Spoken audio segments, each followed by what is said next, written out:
Selamat malam pemirsa, kembali lagi bersama saya Alfrida Puneriski dalam Breaking News yang akan menyajikan berita terkini dan teraktual. Pemirsa, berita utama kami pada malam hari ini terkait harga BBM di ASEAN.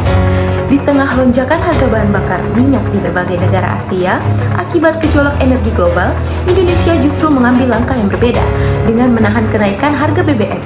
Kebijakan ini sekaligus menjadi sorotan dan menimbulkan banyak pertanyaan.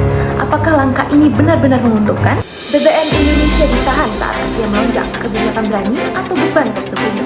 Di saat banyak negara Asia menaikkan harga bahan bakar minyak, Indonesia memilih untuk tetap menahan harga BBM, khususnya untuk jenis subsidi. Keputusan ini menjadi kontras di tengah tren global yang menunjukkan kenaikan tajam harga energi akibat tekanan geopolitik dan terganggunya pasar minyak di dunia.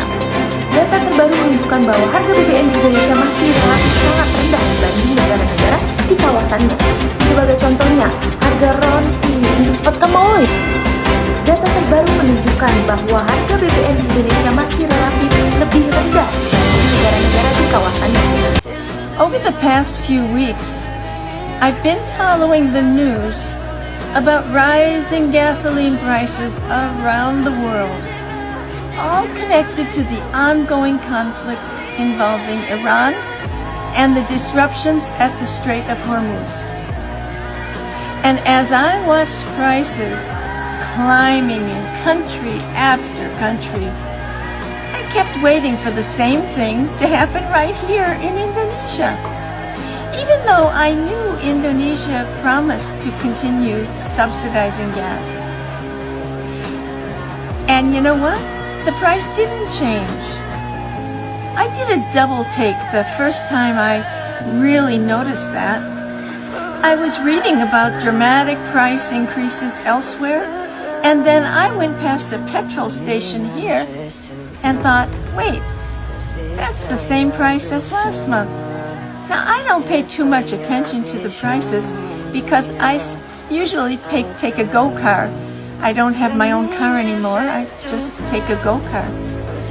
So, but I thought it was the same. So I started digging into that.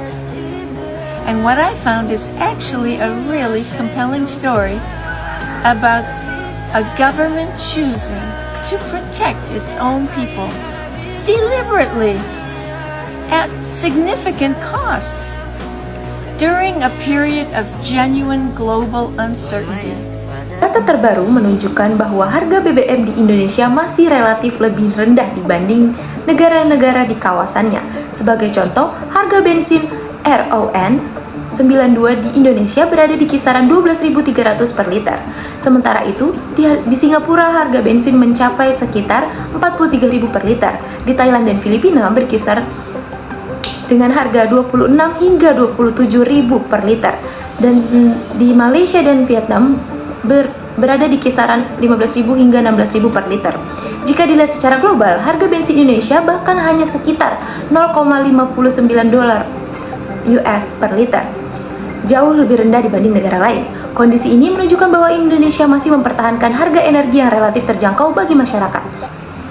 Kondisi ini menunjukkan bahwa Indonesia masih mempertahankan harga energi yang relatif terjangkau bagi masyarakat.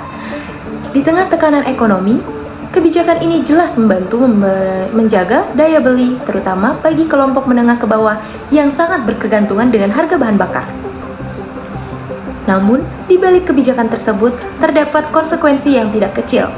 Pemerintah harus menanggung beban subsidi energi yang semakin besar.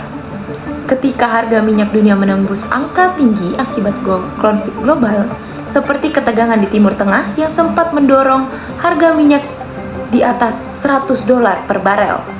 Tekanan terhadap anggaran negara menjadi semakin nyata. Pada akhirnya, kebijakan BBM bukan sekedar soal harga SPBU.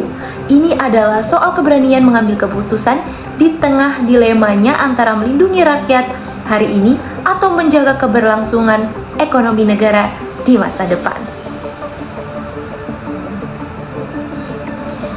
Di tengah lonjakan harga energi global, keputusan Indonesia menahan harga BBM menjadi langkah yang patut dicermati. Apakah ini solusi jangka panjang atau penahanan sementara di tengah tekanan global? waktu yang menjawab. Pemirsa, itulah tadi breaking news untuk hari ini. Saya Alfrida Kurnia Rizky beserta kru yang bertugas pamit undur diri. Terima kasih atas perhatian Anda, selamat malam dan sampai jumpa lagi.